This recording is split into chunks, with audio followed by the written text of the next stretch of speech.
He was a fundamental part of the story of the Great Americans. In fact, he appeared in the final battle to give the short American a brutal guitar shot. But who really is Pimpinela Escarlata? Why has her character grown in popularity lately, and why is absolutely everyone loving her more and more? In this video, you'll learn her story, her childhood, all the barriers she had to break down, barriers that were created purely by discrimination. To really dive into Pimpy's life, you have to understand that her story isn't just that of an athlete, but of a survivor who used the canvas of a ring to heal the wounds of an extremely cruel childhood. Future WWE superstars, how's everyone doing? I'm Diego Aranis, and this is a new video. Today, my friends, we have a truly incredible episode of Biographies because today it's Pimpinela Escarlata's turn. Our beloved Pimpy isn't just loved in Latin America, but now all over the world. I've even seen comments in English, and that's because her character is truly amazing. Her style and charisma are really incredible. I watched some interviews and she has a unique humility. Pimpinela Escarlata has surprised me in the ring, but she also surprised me while I was writing the text for this biography, where I was really shocked by the bullying and how harsh her childhood was. She has ultimately shown incredible strength. She took all that pain from her childhood and finally reflected it in the ring. I'll stop talking now. I just ask you to follow me on Instagram. And with nothing more to say, let's dive right into the biography of our beloved Pimpinela Escarlata.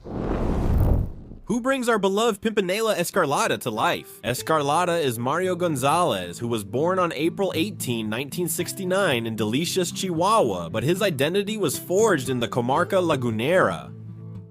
He grew up in a home led solely by his mother, Mrs. Socorro Lozano, who worked exhausting hours washing and ironing clothes for others to feed Mario and his siblings. His father's abandonment left a deep wound in his small family, but the real hell for Mario would be experienced on the streets and at school. Since he was 6 years old, Mario showed mannerisms and a sensitivity different from other boys his age, and this was in deeply traditional Mexico in the 1970s. This made him the target of ruthless bullying. His classmates and neighbors would chase him, insult him with derogatory words, and beat him up frequently. Mario would run home crying, seeking the protection of a mother who, overwhelmed by poverty and the conservatism of the time, didn't always know how to handle the situation. At the age of 12, the tension exploded. A friend from the neighborhood gave him a homemade tattoo of the Playboy Bunny logo. Using India ink and a needle tied to a thread, Mario ended up with that tattoo. When his family discovered the tattoo and confronted him over his identity, the situation became unsustainable and Mario was kicked out of his home. With just a change of clothes and a few pesos, he boarded a bus to the dangerous border city of Ciudad Juarez. There, his real school of survival began.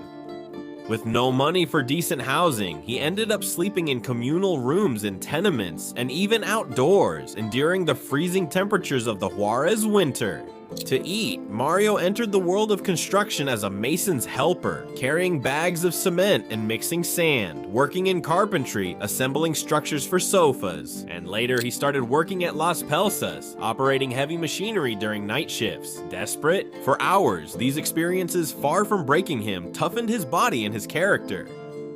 Mario discovered that he had amazing physical endurance and a very high pain threshold, qualities that years later would become his best weapon in the ring. At the age of 15, during a temporary stay in Torreon, the husband of one of his sisters, the local wrestler in Lagunero, noticed that Mario was holding in a lot of anger and frustration and decided to take him to a wrestling gym. The initial goal was not for him to become a professional, but so he could learn to defend himself from those who attacked him on the street. There, he fell into the hands of Hector Lopez and the legendary Alcon Soriano, one of the strictest and most respected grappling masters of the Northern School. The training at that time was brutal. Hours of push-ups, squats, the Roman bridge, which would destroy your neck if done wrong, and painful submissions on the mat. Many young men dropped out in the first week because of the bruises and dislocations. Mario didn't. For him, the pain in the gym was 1,000 times better than the pain of humiliation on the street. Soriano noticed that the young man had natural flexibility and agility. His joints could withstand the punishment, and his speed bouncing off the ropes was amazing. At 19 years old, he would make his official debut, and it would be at the Querétaro Arena. Mario stepped into the ring with a mask and gear that concealed his identity. His name was Flyboy. However, his name was... corporal delataba su naturaleza. Even though he tried to wrestle as a rudo, or in the traditional technical style, when he walked or dodged a blow, he made stylized gestures. The crowd, sensing this, started shouting homophobic insults at him. Mario, instead of shrinking back, responded with charisma. But when he decided to take off his mask voluntarily, he started calling himself Pink Panther, because if people wanted to see an Exotico, he would give them the best. He turned it into a tight pink suit. The monster. A monster. The crowd booed him, but the arenas started filling up to see him. The big leap in quality happened when he crossed paths with Rudy Reyna, the most important Exotico in the region at that time. Reyna saw Mario and said, "You have talent, but your name is generic. You're going to be called Pimpinela Escarlata." The name referred to the flower Floringalis arvensis, but above all to the literary hero of Baroness Orczy, a man. An aristocrat who seemed frivolous on the outside, but was a lethal warrior in the shadows.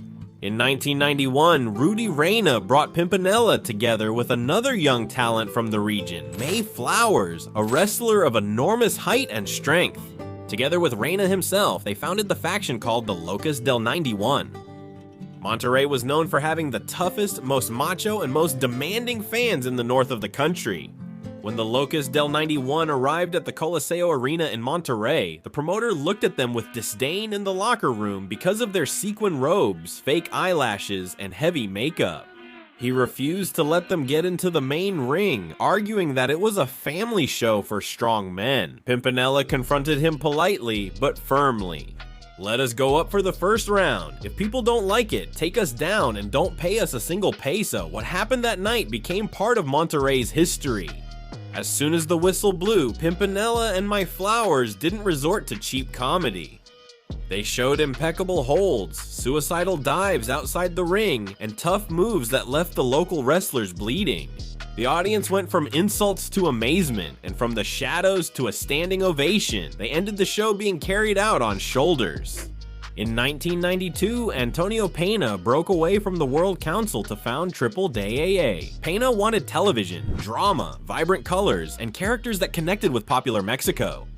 In 1993, Pena signed Pimpinela Escarlata and gave him a national platform through Televisa's screens.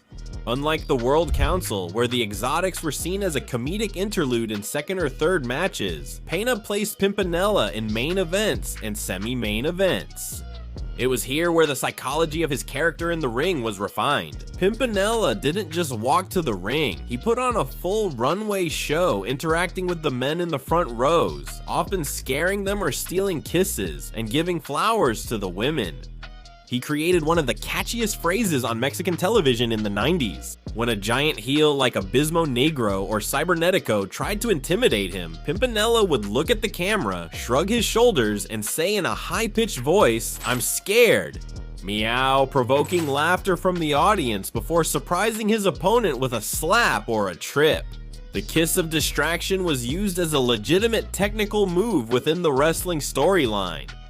When the referee wasn't looking or the opponent was about to deliver a finishing move, Pimpinela would plant a kiss on the opponent's lips, leaving him in a state of shock and confusion, which Pimpy took advantage of to roll him up and win with a 3 count. Pimpinela's career wasn't just about laughs. Behind the makeup, there were ultra-violent battles that ended with the ring stained red. For years, Pimpinela had a fierce rivalry with his own creator, Rudy Reyna, and also with My Flowers, when the latter switched sides. These wager matches for hair were true human bloodbaths. Far from the delicacy of their costumes, they ended up with their masks torn, foreheads split open by metal chairs, and hair covered in blood. Pimpinela shaved Rudy Reyna's head in a battle that cemented the generational shift. After that, the clashes between eras came with Pimpinela versus Cassandro. Cassandro represented the style of an exotico, glamorous, technical, and international. Although they were friends outside the ring, the competition to be #1 in the country led them to face each other in opposite corners in independent and peripheral arenas. Their one-on-one matches were masterclasses in Olympic and Greco-Roman wrestling designed to silence the purists who criticized their lifestyle. One of the most bitter defeats of his life happened in Aguascalientes during the 2011 Rey de Reyes event. Pimpinela entered a relentless cage match where the last one to escape would lose their hair. In the final moments, he was left one-on-one with the Extreme wrestler Sexy Star. After taking a harsh beating with illegal objects, Pimpinela couldn't climb the structure in time. Seeing a legend like Pimpinela Escarlata crying in the center of the ring while the barber shaved his iconic hair was one of the most dramatic moments of the modern era of 8. AAA had the Reina de Reinas Championship, which was created exclusively for the company's women's division and has been held by historic figures like Xochitl Amada, Tiffany, or Ayako Amada. However, in the late 2000s and early 2010s, Pimpinela's popularity was at an all-time high that Antonio Peña and later Joaquin Roldan decided to include him in the qualifiers. Because, contractually and by tradition, the Exoticos sometimes move between both divisions to create attractive rivalries. On July 30, 2011, at an event held in Tuzla Gutierrez, Chiapas, Pimpinela Escarlata defeated the then-champion Mari Apache in a highly technical match. This victory sparked an intense debate among sports purists. Was it right for a man to win the women's championship? For the LGBTQ community and fans of modernized Lucha Libre, it was seen as a historic triumph of inclusion, and a recognition of the fact that Pimpinela had spent decades facing women, minis, exoticos, and heavyweights alike. He held the title for 147 days before losing it to Sexy Star. Outside the television spotlight, Mario González Lozano earned a reputation as one of the most disciplined, polite, and kind men in the business, an environment that often devours people due to the vices of life on the road. Unlike many of his peers from his generation who fell into alcoholism or painkiller addiction to cope with the pain from the blows, Mario stayed clean. His only known and healthy hobby during long tours in the United States or northern Mexico is visiting casinos to play the slot machines, or spending time in shopping malls looking for fabrics exclusively for his suits. A large part of the spectacular suits, with fringes, sequins, feathers, and shoulder pads that the Triple Manayas wear, are designed and sometimes even sewn by himself or by tailors he absolutely trusts in Torreon. Each suit can cost thousands of Mexican pesos due to the quality of the materials. With the money he earned in his best years in AAA, Mario bought a house for his mother and made sure she never had to work again. For him, the success of wrestling was not to buy personal luxuries, but to make sure his family would never experience the extreme poverty of his childhood again. As Mexican wrestling began to be consumed globally thanks to the internet, social media, and streaming platforms, Pimpinela's work was rediscovered by fans in the United States, Japan, and Europe, who were amazed by his longevity and charisma. His appearance in the Copa Vardado at Triple Mania 33 was the culmination of this belated but well-deserved recognition. To see international executives of the caliber of Triple H, a man raised under the strict school of North American wrestling. Watching closely and with absolute respect, Pimpinela Escarlata's command of the crowd showed that the language of charisma is universal. Nowadays, Pimpinela Escarlata is not just a wrestler who made a name for himself in rivalries with the top American wrestlers, let alone for having given a tremendous chair shot to the short guy.